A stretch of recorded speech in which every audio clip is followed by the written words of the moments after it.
ہو کرم بہر خاک مدینہ۔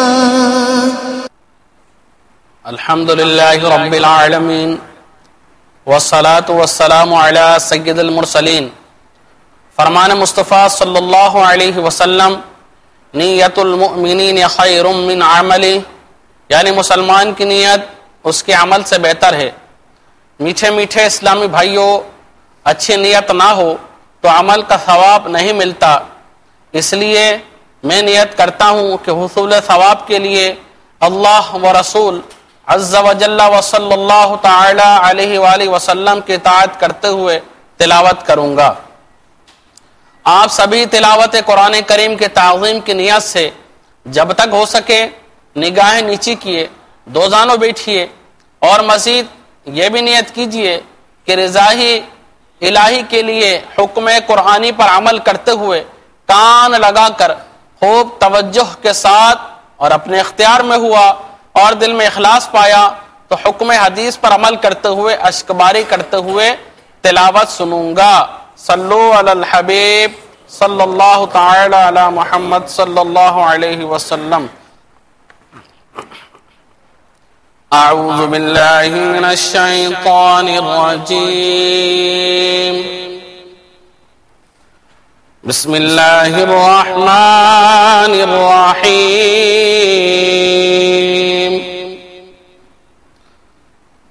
لا يستوي أصحاب النار وأصحاب الجنة، أصحاب الجنة هم الفائزون۔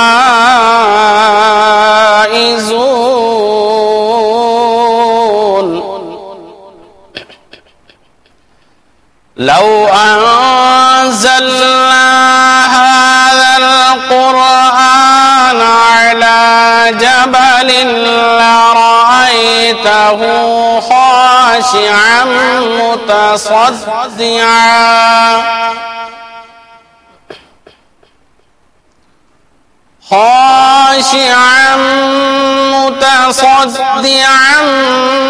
من خشية الله، وتلك الأمثال نضربها للناس لعلهم يتفكرون۔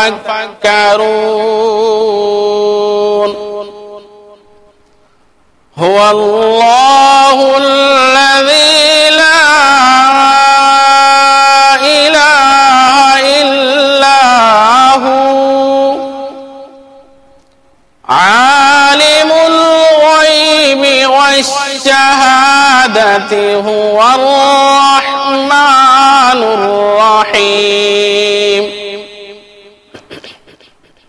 هو الله الذي لا إله إلا هو، الملك القدوس السلام المؤمن المهيمن، هو الله الذي لا إله إلا هو، الملك القدوس السلام المؤمن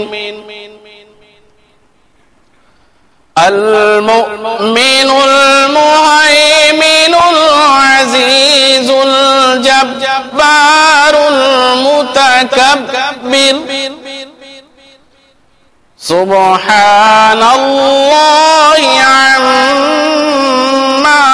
يشركون۔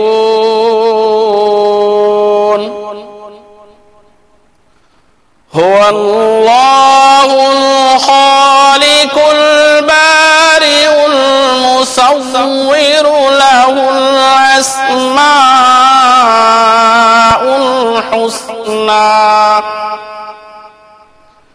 يسبح له ما في السماوات والأرض وهو العزيز الحكيم۔ حكيم آمنت بالله صدق الله العظيم صلو علی الحبیب صلی اللہ تعالی علی محمد. پڑھیے صلی اللہ علیہ یا رسول اللہ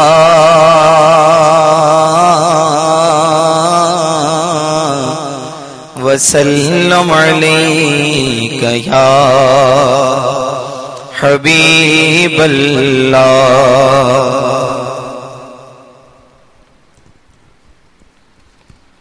الحمدللہ رب العالمین والصلاة والسلام علی سید الانبیاء والمرسلین.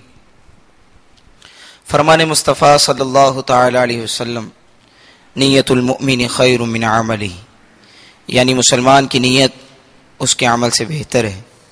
میٹھے میٹھے اسلامی بھائیوں، اچھی نیت نہ ہو تو عمل کا ثواب نہیں ملتا. اس لیے میں نیت کرتا ہوں اللہ عز و جل کی رضا پانے اور ثواب کمانے کے لیے نعت شریف پڑھوں گا.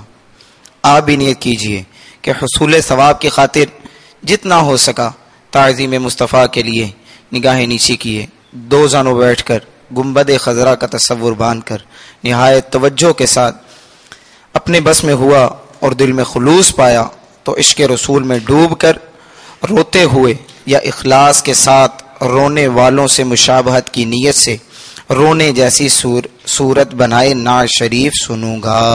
صلو علی الحبیب صلی اللہ علیہ یا رسول اللہ وسلم علیک یا حبیب اللہ. سیدی شیخ طریقت امیر اہل سنت کا بہت ہی پیارا کلام. ہو سکے تو تمام اسلامی بھائی اس کلام میں میرے ساتھ مل کے شامل ہو جائیے. جاہو جلال دو نہیں معلوم منال دو، جاہو جلال دو نہیں معلوم منال دو، سوزے بلال بس میری جولی میں ڈال دو، سوزے بلال بس میری جولی میں ڈال دو. دنیا کے سارے غم میرے دل سے نکال دو، دنیا کے سارے غم میرے دل سے نکال دو، دنیا کے سارے غم میرے دل سے نکال دو، غم اپنا یا نبی مجھے بغیر بلال دو، غم اپنا یا نبی مجھے بغیر بلال دو. اور بہتی رہے جو گھڑی بس یاد میں شاہ، بہتی رہے جو گھڑی بس یاد میں شاہ، بہتی رہے جو گھڑی بس یاد میں شہاں وہ چشم اشک بار پائے ذوالجلال دو وہ چشم اشک بار پائے ذوالجلال دو سینہ مدینہ ہو میرا دل بھی مدینہ ہو سینہ مدینہ ہو میرا دل بھی مدینہ ہو سینہ مدینہ ہو میرا دل بھی مدینہ ہو سینہ مدینہ ہو میرا دل بھی مدینہ ہو فکر مدینہ دو مجھے مدنی خیال دو فکر مدینہ دو مجھے مدنی خیال دو دو درد سنتوں کا پڑے شاہ کربلا دو درد سنتوں کا پڑے شاہ کربلا دو درد سنتوں کا پڑے شاہ کربلا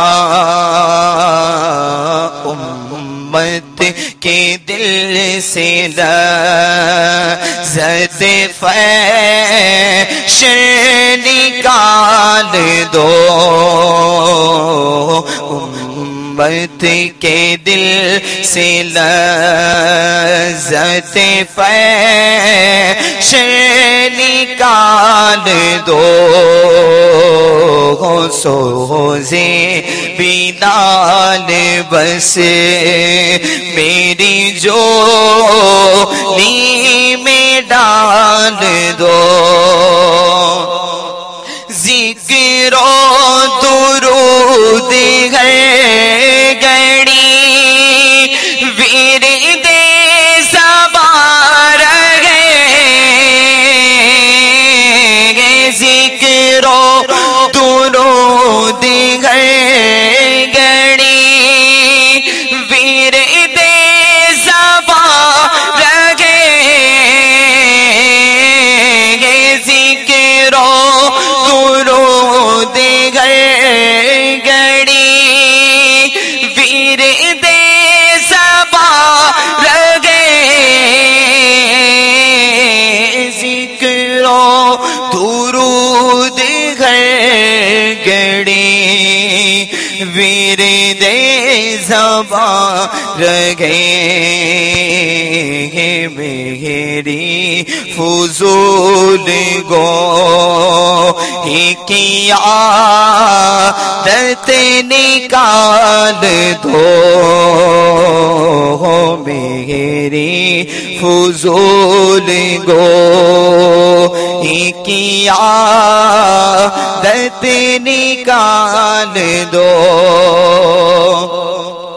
دونوں جگہ کی آفتیں مولا مصیبتیں دونوں جگہ کی آفتیں مولا مصیبتیں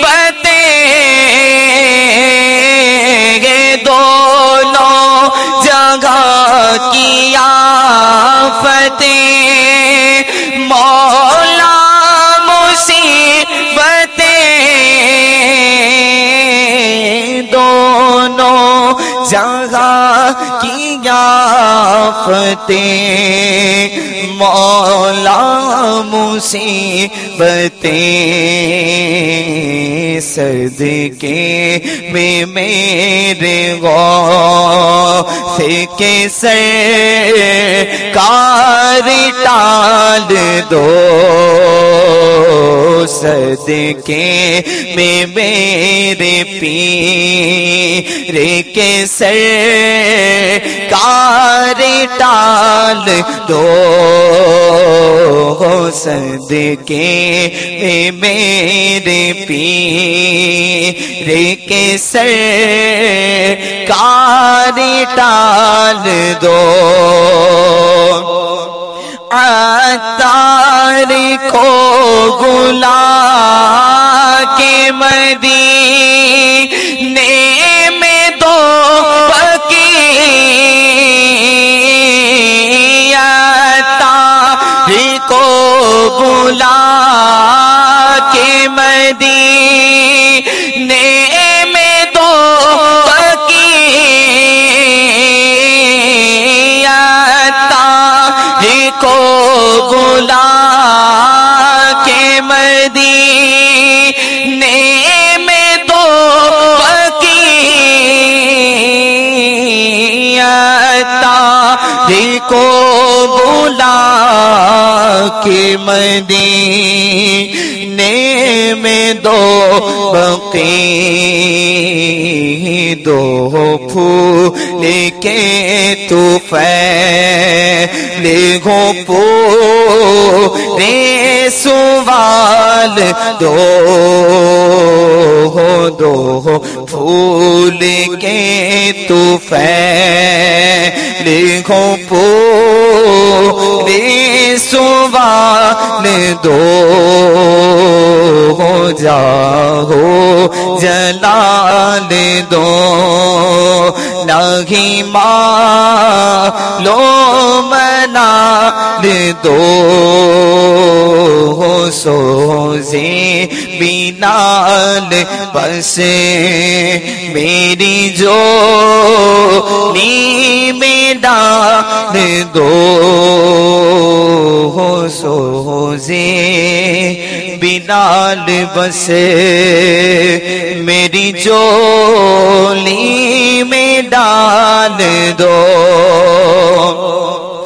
دنیا کے سارے غم میرے دل سے نکال دو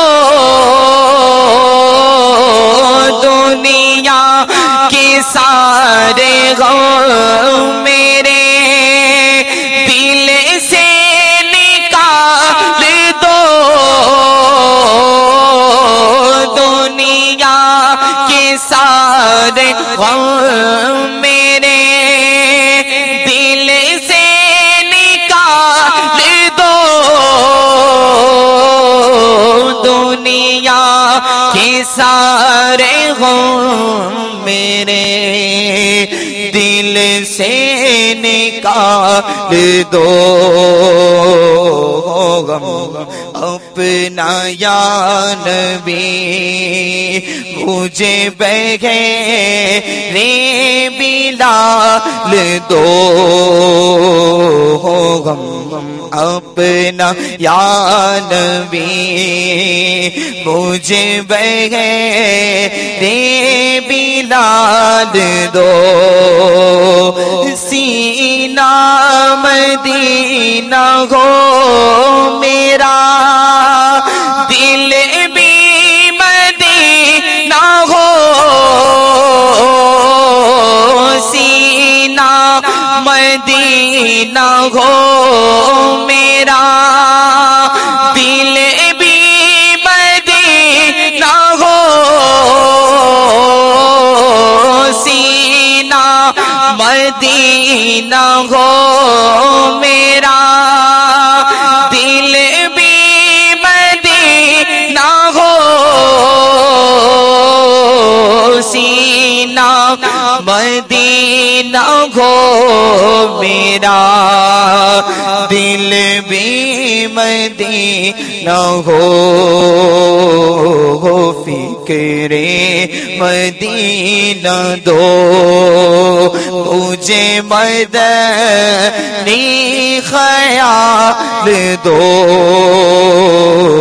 فکر مدینہ دو مجھے مدنی خیال دو دو دید سردتوں کا پائے شاہ کربلا دو درد سردتوں کا پائے شاہ کربلا دو درد سردتوں کا پائے شاہ کربلا امت کے دل سے لذت فیش نکال دو امت کے دل سے لذت فیش نکال دو بہتی رہے جو گھر گڑی بس یاد میں شاہ بہتی رہے جو ہے گڑی بس یاد میں شاہ بہتی رہے جو ہے گڑی بس یاد میں شاہ وہ چشم اشک بار پائے ذوالجلال دو جاہو جلال دو نہیں معلوم منال دو سوزے میلاد بس میری جولی میں ڈال دو عطار کو بلا کے مدینے میں دو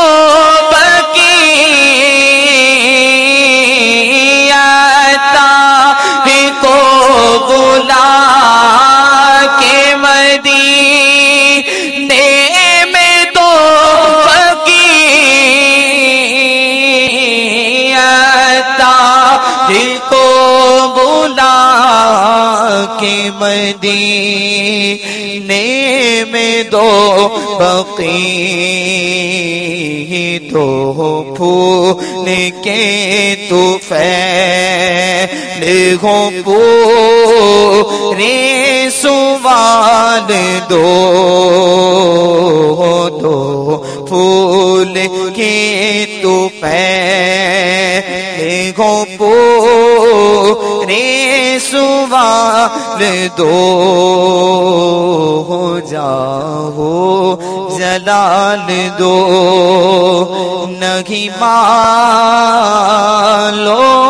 منال دو سوزے بلال بس میری جولی میں ڈال دو.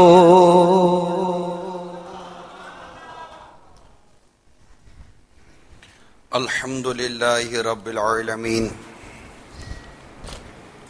والصلاة والسلام علی سید المرسلین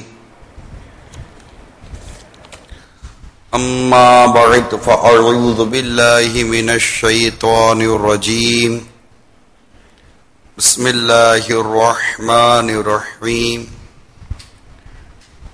الصلاة والسلام علیک یا رسول اللہ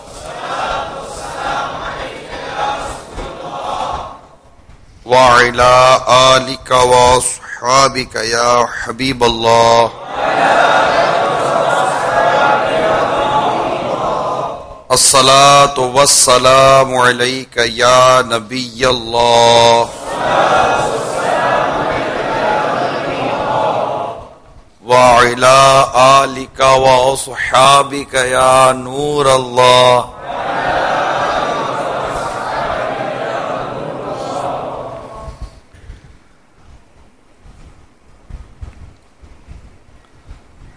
نبی رحمت شفیع امت صلی اللہ تعالی علیہ وآلہ وسلم پر درود و سلام پڑھنے کے بے شمار فضائل و برکات ہیں۔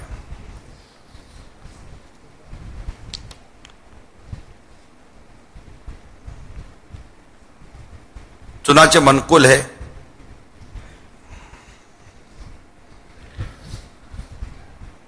کہ جس شخص نے اپنی زندگی میں سرکار مدینہ صلی اللہ تعالی علیہ وآلہ وسلم پر کثرت سے درود پاک پڑھے، اس کی موت کے وقت اللہ تعالی اپنی تمام مخلوقات سے فرمائے گا اس بندے کے لیے بخشش کی دعا مانگو۔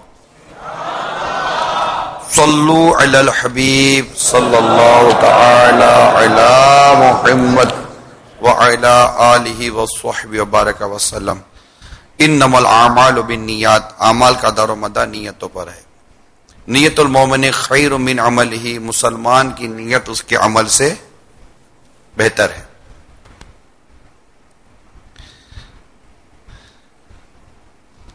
اللہ کی رضا پانے اور ثواب بڑھانے کے لیے آئیے کچھ اچھی اچھی نیتیں کر لیتے ہیں۔ اول تاخیر بیان میں شریک رہوں گا،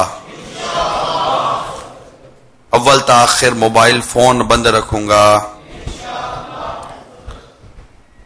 درس و بیان کی تعظیم کی نیت سے جتنا ہو سکا 2 زانوں بیٹھوں گا،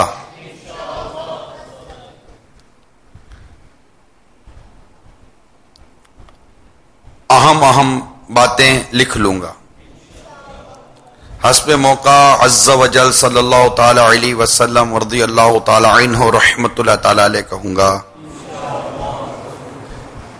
اپنے لیے بھی کچھ نیتیں کیے لیتا ہوں۔ اعلاء کلمۃ الحق، یعنی اللہ کا کلمہ بلند کروں گا، نیکی کی دعوت پیش کروں گا، برائی سے منع کروں گا، دعوت اسلامی کے جملہ مدنی کام بشمول مدنی قافلہ مدنی انعام کی رغبت دلاؤں گا، حتی الامکان لکھا ہوا دیکھ کر بیان کروں گا، نگاہیں نیچی رکھنے کی عادت بنانے کے لیے جتنا ہو سکا نگاہیں نیچی رکھ کر بیان کرنے کی کوشش کروں گا، پہاقہ لگنے اور لگوانے سے بھی بچنے کی کوشش کروں گا۔ بلغوا عنی ولو آیا، حدیث پاک ہے، پہنچا دو میری طرف سے ایک ہی آیت کیوں نہ ہو، اس کی پیروی کروں گا۔ صلو علی الحبیب صلی اللہ تعالی علی محمد۔ میٹھے میٹھے اور پیارے پیارے اسلامی بھائیوں اور مدنی چینل کے ناظرین اور مجھے پردے میں رہ کر سننے والی اسلامی بہنوں، کیونکہ آج آپ کا ہفتہ وار اجتماع بھی ہے، اتوار کو جو دوپہر کو اجتماع ہوتا ہے، اس میں بھی یہ بیان براہ راست سنایا جا رہا ہے، تو امید ہے کہ آپ بھی مختلف اجتماعات میں توجہ کے ساتھ بیان سن رہی ہوں گی۔ ہمارا جو آج کا موضوع ہے وہ بہت زیادہ اہمیت کا حامل ان معنوں کر بھی ہے کہ شاید ہی کوئی ہو جس کا کوئی پڑوسی نہ ہو، شاید ہی کوئی اس کا پڑوسی نہ ہو، جو بھی لوگوں میں رہتا ہے اس کا کوئی نہ کوئی پڑوسی تو ہوگا ہی۔ کہ ایک حدیث پاک میں ہے کہ ایک شخص بارگاہ رسالت صلی اللہ تعالی علیہ وسلم میں حاضر ہو کر عرض گزار ہوا، یا رسول اللہ صلی اللہ تعالی علیہ وآلہ وسلم، میں بنی فلاں کے محلے میں قیام پذیر ہوں، مجھے سب سے زیادہ اذیت وہ شخص پہنچا تو نبی رحمت شفیع امت صلی اللہ تعالی علیہ وآلہ وسلم نے حضرت سیدنا ابو بکر، عمر اور حضرت علی رضی اللہ تعالی عنہما کو بھیجا. وہ مسجد آئے، دروازے پر کھڑے ہو گئے، زور زور سے اعلان کرنے لگے، لوگوں سن لو، 40 گھروں تک دائیں بائیں آگے پیچھے ہمسائے ہوتے ہیں، اور وہ شخص جنت میں نہ جائے گا جس کا ہمسایہ اس کی شرارت سے خوف زدہ ہو. طبرانی شریف کی روایت ہے. تو اس میں پڑوسیوں کی بھی ایک دائرہ کار بھی بیان کیا گیا. تو ہم میں سے شاید ہی کوئی ہو جس کا کوئی پڑوسی، کون ہے جس کا پڑوسی نہیں ہے؟ ہر کوئی پڑوسی تو رکھتا ہی ہے. ایک آدھ ہوگا چند ایک محلے میں، گاؤں دیہاتوں میں بھی پڑوسی ہے. 50 گھر کا ایک چھوٹا سا دیہات ہے، وہ بھی پڑوسی رکھتا ہے. 20-25 گھر کا دیہات ہے، چھوٹا سا قصبہ ہے، چھوٹا سا گاؤں ہے، اس میں بھی پڑوسی تو ہوتے ہیں. ایک عمارت ہے تو پڑوسی کتنے پڑوسی آگے پیچھے ہو جاتے ہیں. پھر ساتھ ہی پڑوسی کے حقوق، کہ اس کی اہمیت کو اس روایت سے سمجھنے کی ہم کوشش کریں کہ حدیث پاک میں کہ ایک انصاری صحابی رضی اللہ تعالیٰ عنہ سے روایتیں فرماتے ہیں کہ میں سرکار صلی اللہ تعالی وسلم کی زیارت کے لیے چلا، دیکھا کہ میرے آقا صلی اللہ تعالی علیہ وسلم کہیں قیام فرمانے کھڑے ہوئے ہیں، اور ایک شخص آپ کی جانب متوجہ ہے. میں نے سوچا کوئی حاجت مند ہوگا، میں بیٹھ گیا. کہتے ہیں قسم رب کائنات کی، اللہ عز و جل کے حبیب صلی اللہ تعالی علیہ وآلہ وسلم اتنی دیر کھڑے رہے کہ مجھے آپ کے اس قدر کھڑے ہونے پر دلی صدمہ ہوا. اتنی دیر کھڑے رہے. پھر وہ شخص چلا گیا. میں نے کھڑے ہو کر عرض کی،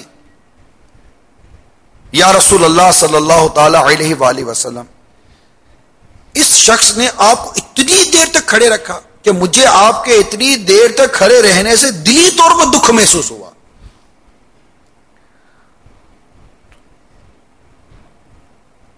تو سرکار مدینہ راحت قلب و سینہ صلی اللہ تعالی علیہ وآلہ وسلم نے ارشاد فرمایا، جانتے ہو وہ کون تھا؟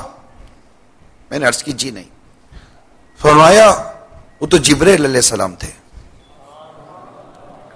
اور مجھے مسلسل ہمسائے یعنی پڑوسی کے حق میں وصیت کرتے رہے، حتیٰ کہ گمان ہونے لگا کہ وہ اسے وارث بنا کے نہ چھوڑے.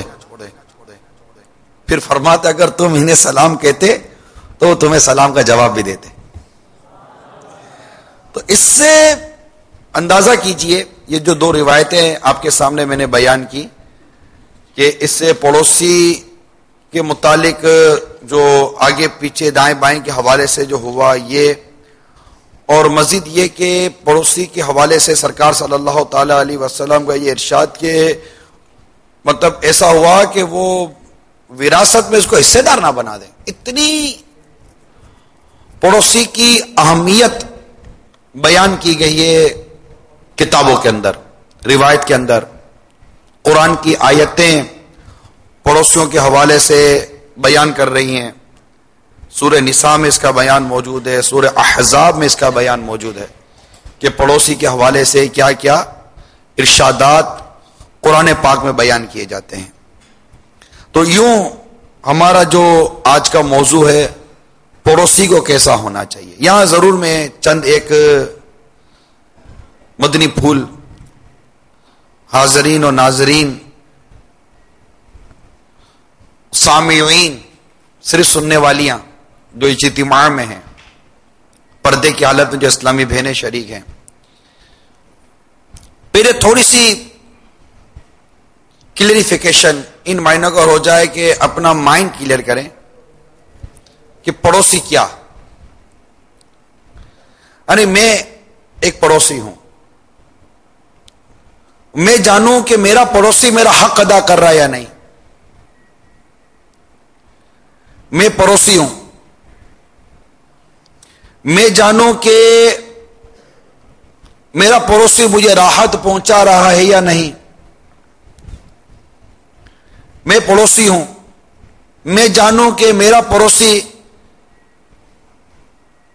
میرے ساتھ محبت کرتا ہے یا نہیں، مجھے پوچھتا ہے یا نہیں، مجھ پہ زیادتی تو نہیں کرتا، مجھ پہ یہ تو نہیں کرتا. میں یہ سارے سوچوں گا نا. لیکن دوسری سمت یا میں دوسرا رخ یہ بتاؤں کہ میں یہ کیوں نہ سوچوں کہ میں اپنے پڑوسی کے لیے راحت کا سامان کر رہا ہوں یا نہیں، میں اپنے پڑوسی کا حق ادا کر رہا ہوں یا نہیں. میرا پڑوسی یہ کیا اس نے باہر کھڑا کر دیا، غلط. اگر اس نے واقعی میری حق تلافی کی تو غلط، لیکن اگر اس کے یہاں پر کچھ کر لینے سے اس کو راحت پہنچتی ہے اور میں اگر تکلیف میں ہوں بالفرض، تو کیا میری یہ سوچ نہیں بنتی کہ یار چلو میرا پڑوسی ہے نا، اس کو اس میں آسانی ہے نا، بھلے نہ کرے، میرا کیا چلا گیا نا، اس نے کیوں کیا ایسا، اس نے کیوں کیا، اس کو پڑوسی کا حق نہیں ہے، پڑوسی کا حق نہیں جانتا، پڑوسی کے حقوق نہیں جانتا، ہم سائے کے آداب نہیں ہے اس کو. یہ ہماری ایک سوچ ہے. یعنی اگر میں یہ بیان ابھی آگے لے کر چلوں گا تو آپ کو آپ کے پڑوسی آپ کے تصور میں آئیں گے.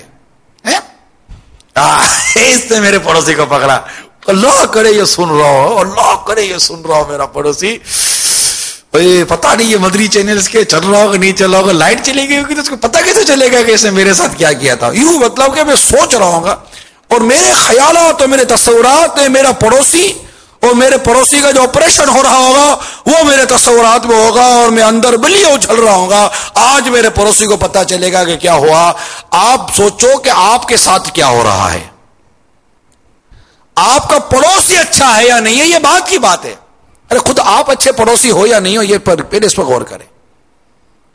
اس لیے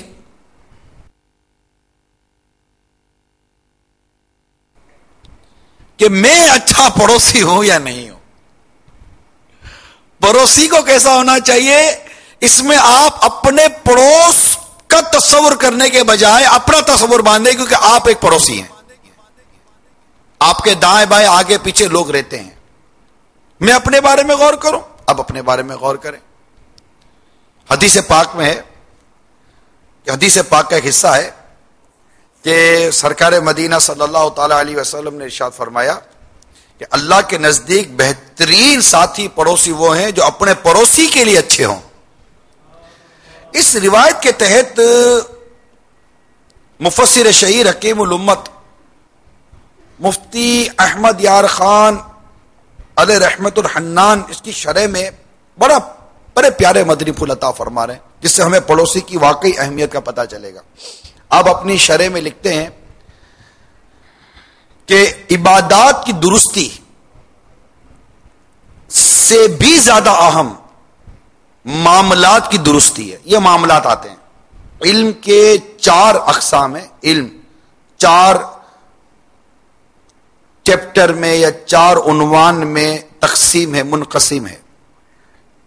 عقائد، عبادات، معاملات اور اخلاقیات. معاملات ایک دوسرے سے سلوک، برتاؤ، ملنا جلنا، یہ جو سارے یہ معاملات میں آ جاتے ہیں. تو مفتی صاحب فرماتے ہیں کہ عبادات کی درستی سے بہت زیادہ اہم ہے معاملات کی درستی. پڑوسی کے ساتھ سرحد فرمایا آپ نے کہ پڑوسی کے ساتھ ہر وقت معاملہ رہتا ہے. آپ دیکھیے کہ بھائی بعض اوقات ہفتے میں ایک دفعہ ملنے آ جاتا ہے، بہن ہفتے میں مہینے میں ہفتے میں ایک دفعہ ملنے آ جاتی ہے. بچے عموماً شادی کر کے الگ ہو جاتے ہیں تو وہ مہینے میں ہفتے میں ایک دفعہ ملنے آ جاتے ہیں. یوں کئی رشتہ داروں سے چند دنوں کے بعد واسطہ پڑتا ہے، مہینوں کے بعد واسطہ پڑتا ہے. یوں مطلب کہ موقع خوشی غمی کے، اب تو اتنی دوریاں ہو گئی ہیں آج کے رشتہ داروں میں کہ وہ خوشی غمی کے موقع پر کبھی ملاقاتیں ہو گئی تو ہو گئی، برسوں تک تو رشتہ داروں کا کوئی پوچھنے والا نہیں ہوتا. اللہ تعالیٰ ہمیں محفوظ فرمائے. عجیب و غریب کلچر ہو چکا ہے کہ وہ صلہ رحمی، رشتہ داری، آپس کے جو تعلقات کی جو پہلے جو ایک ہم آہنگی ہوتی تھی، مل ملاپ ہوا کرتا تھا، آج وہ نہیں ہے. بڑی دوری ہو گئی، نفسا نفسی کا دور ہے. اچھا یہ بات میں کوئی اپنے طور پر نہیں کر رہا، یہ سارے جانتے ہیں. جو نہیں ملتے وہ بھی یہ کہہ رہے کہ یار بڑے دور ہو گئے. کبھی کبھی شادی میں ملاقات ہوتی ہے یا کبھی کسی موت میں یہ ملاقات ہو گئی تو ہم کہتے ہیں کہ ہر کتنے عرصے کے بعد ہماری ملاقات ہوئی. کب آخری ملے تھے؟ آپ سوچتے ہو یہ بھی یاد نہیں آتا کب آخری ملے تھے. پتا چلتا وہ ماموں کا انتقال ہوا تھا اس پہ ملے تھے. آج ماموں کے بیٹے کا بھی انتقال ہو گیا. تو موت میتوں میں خوشی غمی میں بھی اس طرح مطلب ملاقاتیں ہوتی ہیں. اب وہ رشتہ داروں کا ایسا مل ملاپ رہا نہیں ہے, اور اب رہتا ہے تو بے پردگیاں بہت ہو رہی ہوتی ہیں. ایک شریعت کے مطابق مل ملاپ کا یہاں کو اتنا رجحان نہیں رہا. مگر پڑوسی کا ایسا معاملہ ہے کہ کہہ سکتے ہیں کہ 3 ٹائم کھانا تو اس سے زیادہ ٹائم پڑوسی سے معاملہ ہے. ہر وقت ہر گھڑی پڑوسی کا معاملہ رہتا ہی ہے. فلیٹوں کا آج کل ہمارے سسٹم ہے, بلڈنگیں بنی ہوئی ہیں, عمارتیں بنی ہوئی ہیں. ایک ایک فلور کے اوپر کوئی 15 20 40 فلیٹ بھی ہوتے ہیں. بعض اوقات بڑی بڑی عمارتیں ہوتی ہیں, بڑے لمبے لمبے ان کے وہ کوریڈور بنے ہوئے ہوتے ہیں اور اس میں فلیٹ نکلے ہوئے ہوتے ہیں. بچے کھیل رہے ہوتے ہیں. اب بچوں میں لڑائی ہو گئی. مسئلہ دیکھے بچوں میں لڑائی ہو گئی.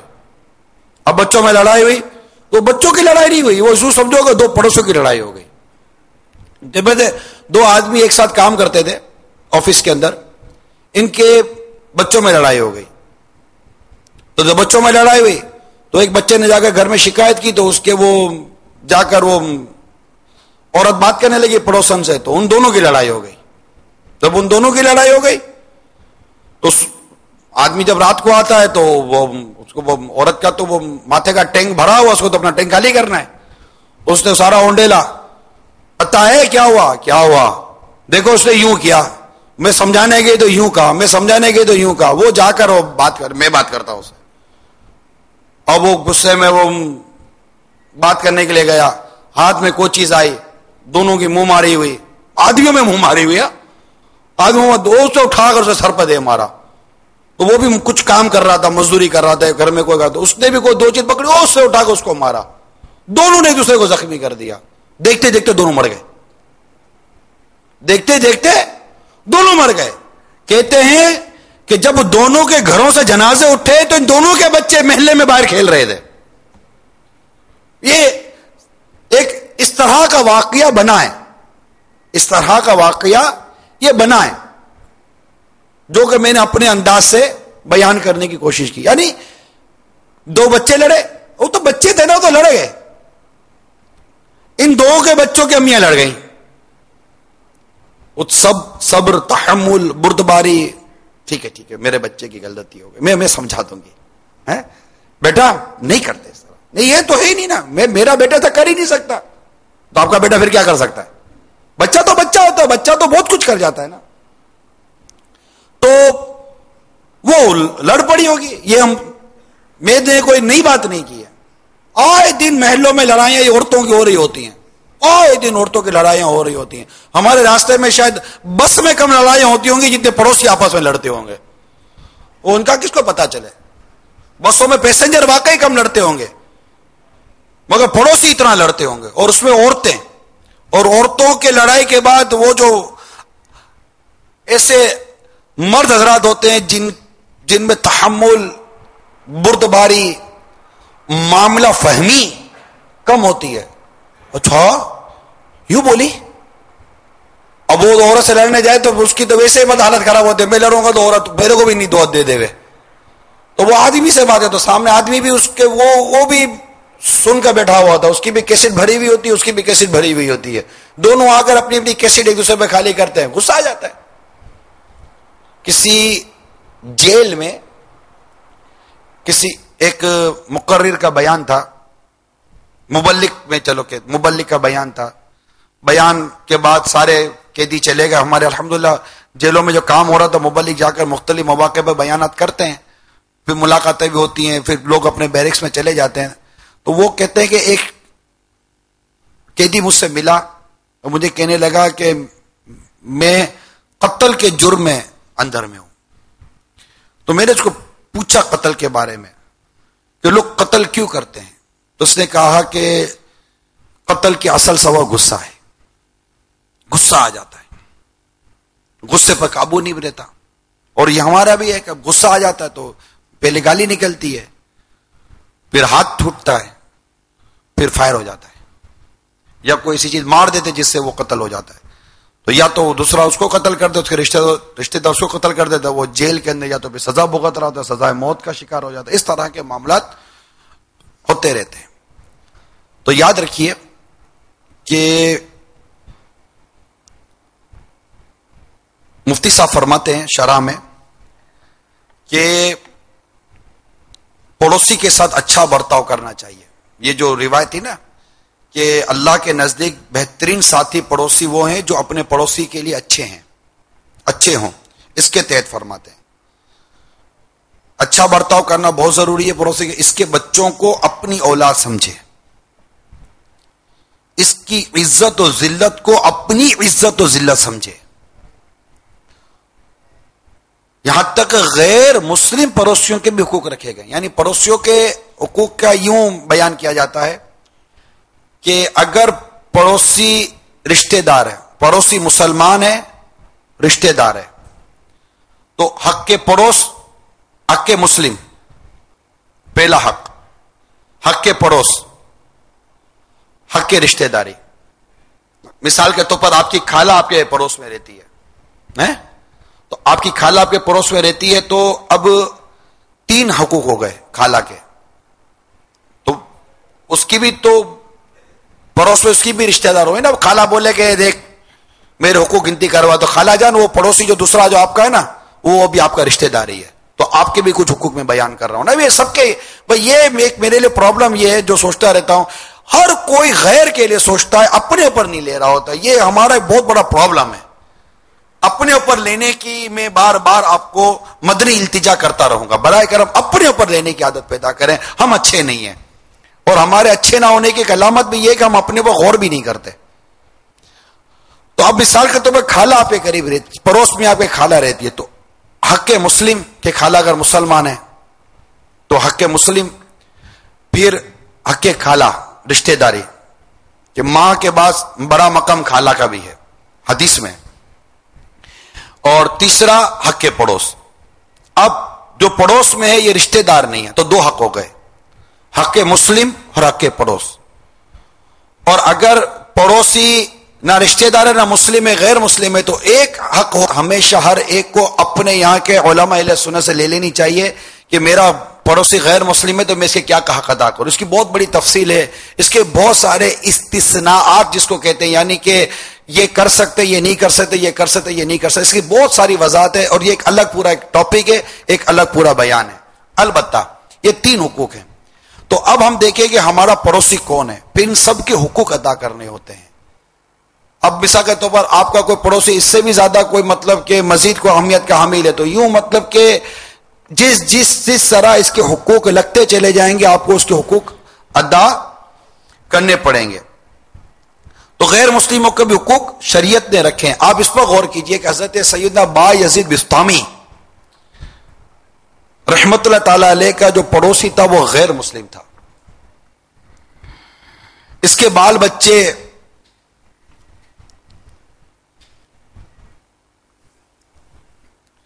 بھی تھے، تو وہ جو غیر مسلم تھا وہ سفر پر روانہ ہوا، بچے گھر ہی میں تھے. اب رات کو ان کے بچے رویا کرتے تھے، تو معلومات کی کہ بچے کیوں اتنا روتے ہیں، تو پتہ چلا کہ گھر میں اندھیرا ہے اس لیے بچے روتے. تو با یزید بسطامی رحمت اللہ تعالی علیہ نے چراغ میں بہت سارا تیل ڈالتے اور ان کے گھر بھجوا دیا کرتے کہ بچے روئے ہی نہیں. تو بچے واقعی روشنی ہوتی تو چپ ہو جاتے تھے. اتنے میں وہ غیر مسلم سفر کر کے جب واپس لوٹا تو گھر والوں نے بتایا کہ ہمارے جو ساتھ جو پڑوسی ہے مسلمان، اس نے ہمارے ساتھ یہ اس نے سلوک کیا کہ ہمارے بچے اندھیرے میں روتے تھے تو یہ اپنا چراغ دے دیتے تھے جس کی روشنی سے بچے چپ ہو جاتے تھے. تو باپ نے کہا کہ جس پڑوسی کی روشنی سے میرے اندھیرے گھر میں اجالا ہو گیا تو میں کفر کے اندھیرے میں کیوں رہوں، لہذا کلمہ پڑھ کر سارے مسلمان ہو گئے. کیسا انداز تھا ہمارے بزرگوں کا. ایسا ہی ایک واقعہ حضرت سیدنا مالک بن دینار رحمت اللہ تعالی علیہ کا بھی ملتا ہے کہ ان کا جو پڑوسی تھا وہ غیر مسلم تھا. اب وہ پڑوسی ایسا غیر مسلم تھا کہ وہ ان کو تکلیف اور ان کو اذیتیں پہنچایا کرتا تھا. اور اس کا جو پر نالا تھا جو گندگی پھینکنے کا، ہمارے عموماً چھتوں پر اور اس طرح کے وہ بنے ہوئے ہوتے ہیں، باہر پائپ نکلے ہوتے ہیں جو سڑک پر کم اور پڑوسی کے گھر میں زیادہ گر رہے ہوتے ہیں. تو ہمارے عموماً بعض علاقوں میں بائیلاز بنے ہوئے ہیں. یہ بلڈنگوں میں اس طرح نہیں ہے. اب بلڈنگوں میں تو بلڈنگوں کو کیا پانی کسی کے یہاں گرے گا.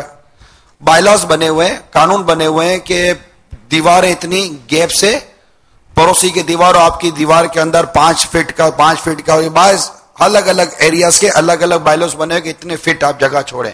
اس کی ایک حکمت میری ناقص عقل میں یہ بھی آتی ہے کہ آپ کی چھت سے جو پائپ پرنالا گرے گا وہ آپ کی باؤنڈری میں گرے نا، نہ کہ پڑوسی کی باؤنڈری میں گرے.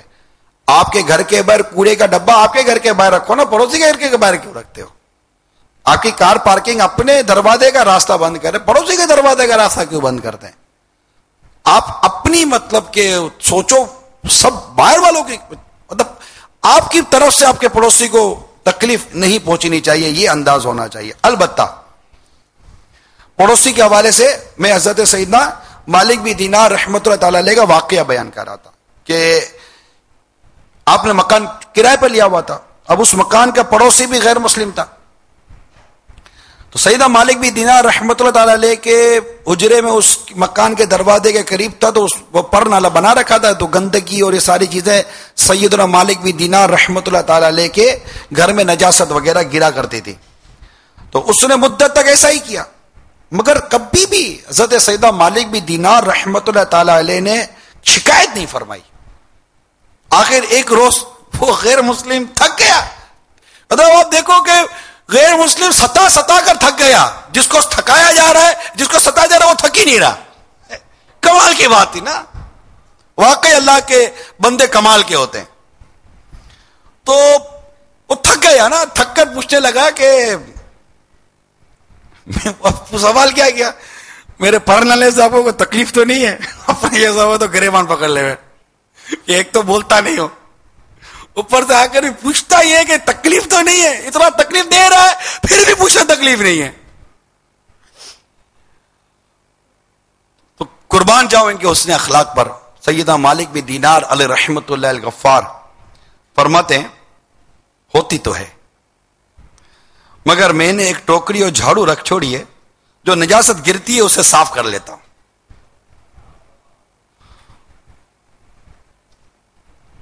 تو اس نے پوچھا کہ آپ اتنی تکلیف کیوں اٹھاتے ہیں؟ آپ کو غصہ نہیں آتا؟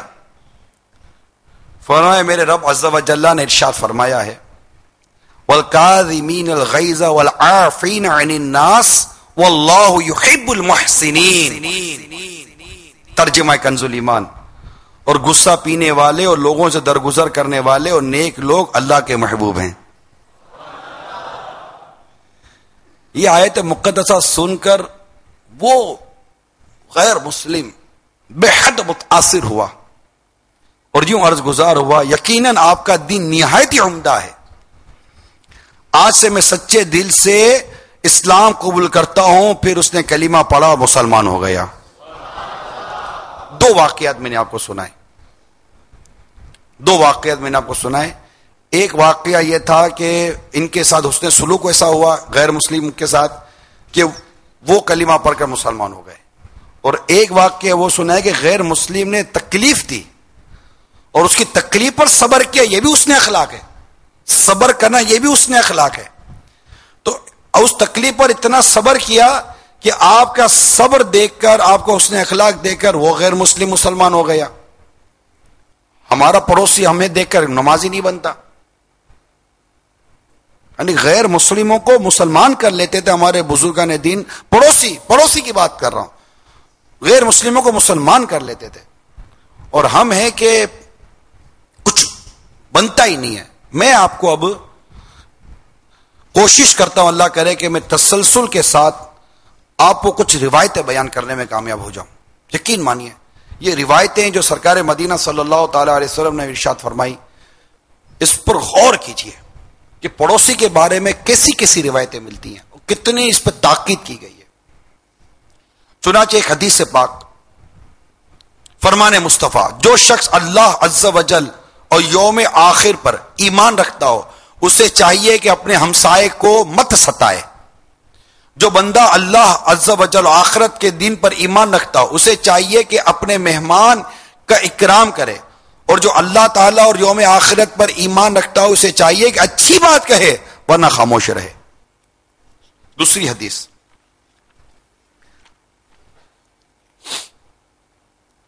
اللہ کی قسم وہ ایماندار نہیں، اللہ کی قسم وہ ایماندار نہیں، اللہ کی قسم وہ ایماندار نہیں۔ عرض کی کہ یا رسول اللہ صلی اللہ تعالی علیہ وسلم کون؟ ارشاد فرمایا جس کی ایذا رسانی سے اس کا ہمسایہ محفوظ نہیں۔ آئے ہائے۔ ایک اور حدیث میں سنیے کہ ایک اور روایت میں یہ الفاظ زائد کہ صحابہ کرام علیہم رضوان نے عرض کی اس کی ایذا رسانی کیا ہے؟ فرمایا اس کی شرارتیں۔ اور مسلم کی روایت میں کہ جنت میں داخل نہیں ہوگا وہ آدمی جس کی شرارتوں سے اس کا ہمسایہ محفوظ نہ ہو۔ اور ایک حدیث میں شر، پڑوسی کے شر کی وضاحت کی گئی ہے کہ اس کا شر اس کی جہالت اور اس کا ظلم ہے۔ فرمان مصطفیٰ صلی اللہ تعالی علیہ وآلہ وسلم،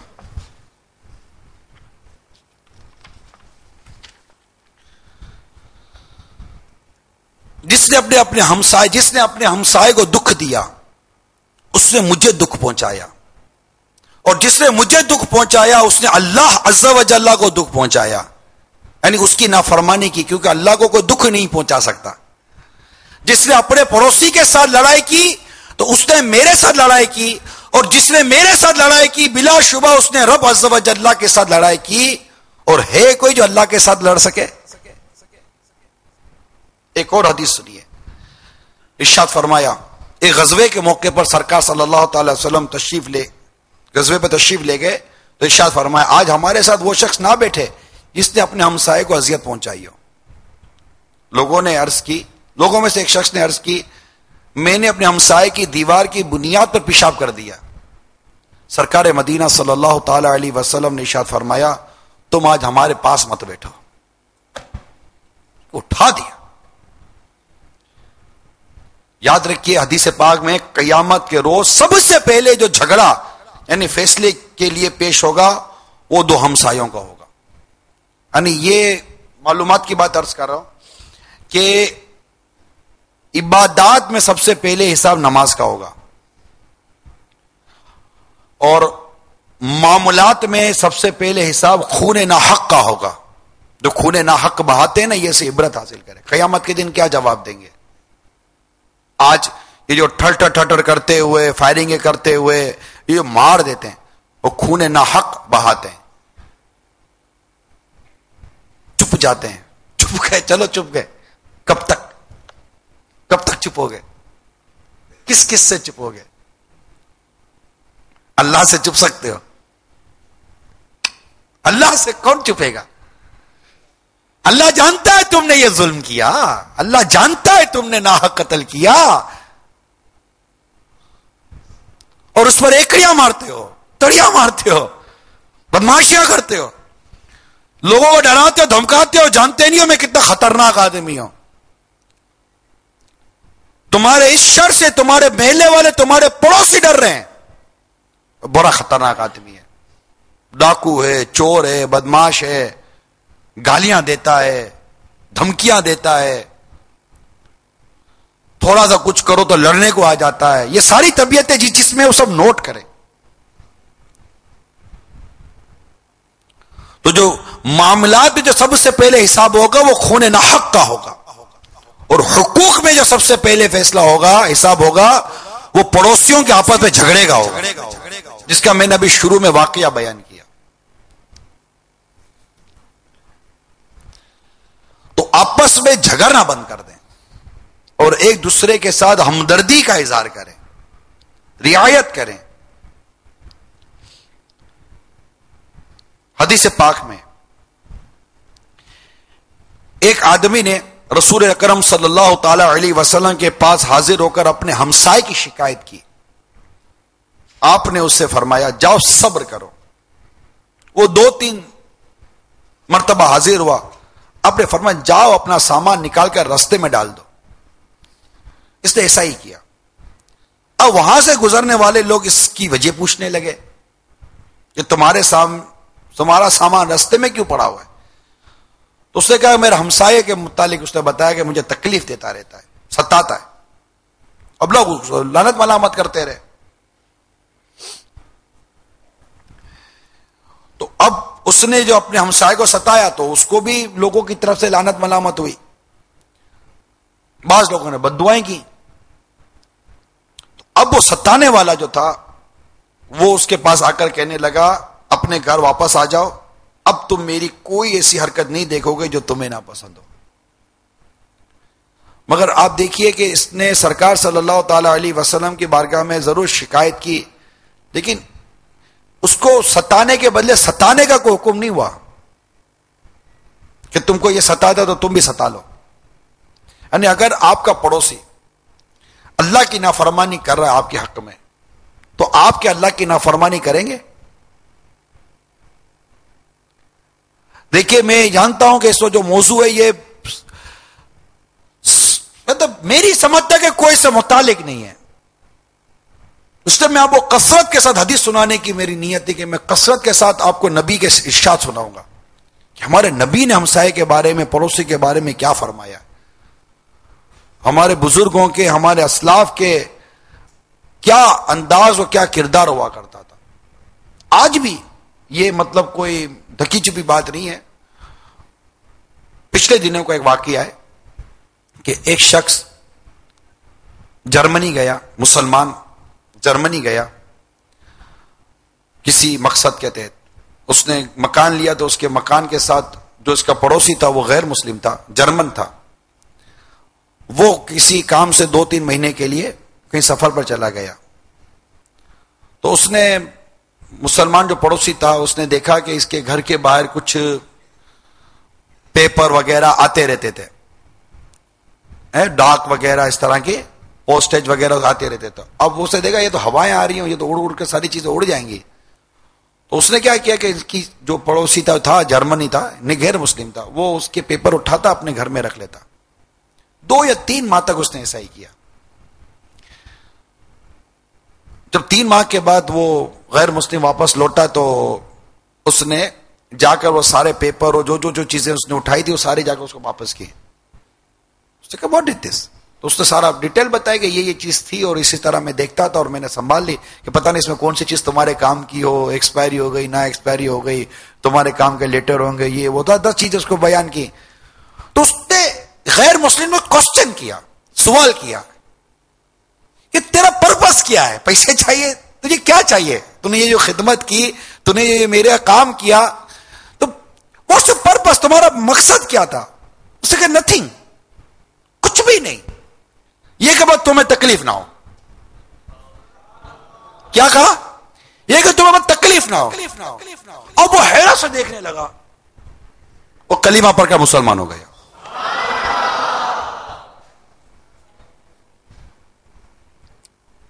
اللہ تعالیٰ نے ہمیں حسن اخلاق کا ارشاد فرمایا ہے. پیارے نبی صلی اللہ تعالی وسلم نے حسن اخلاق کا ارشاد فرمایا ہے. لیکن بدقسمتی یہ ہے کہ آج مسلمانوں میں حسن اخلاق جو ہماری واقعی اصل ہے وہ کہاں ہے؟